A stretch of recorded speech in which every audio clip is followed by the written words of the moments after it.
Un forum interconfessionnel pour débattre de la paix dans les trois religions monothéistes. Dans un monde rongé par la discorde et où la guerre sévit un peu partout, il était question de faire entendre un message d'espoir. Le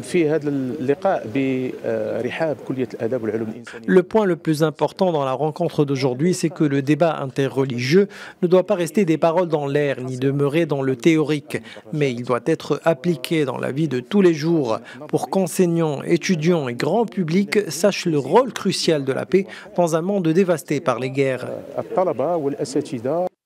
Dans le même élan, une chaire dédiée au dialogue entre les trois religions monothéistes verra prochainement le jour au sein de la faculté des lettres de Rabat Agdel.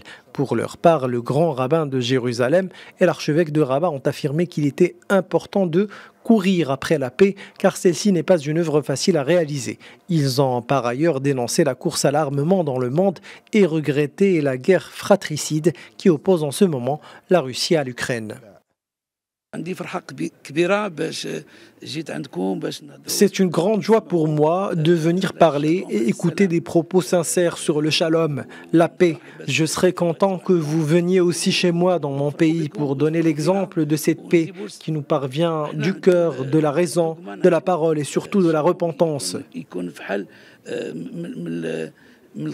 Je ferai venir une autre fois les messages qu'il y a 3 ans, Sa Majesté le Roi, que Dieu l'assiste, a transmis au peuple marocain et au monde entier à la Tour Hassan devant le pape François dans sa visite historique. Il a dit « Les 3 religions abrahamiques n'existent pas pour se tolérer. Elles existent pour se connaître mutuellement, pour se respecter, pour s'entraider dans un concours vaillant à se faire du bien l'une à l'autre. » Je sais par cœur cette phrase du discours de Sa Majesté parce que je considère que c'est magnifique.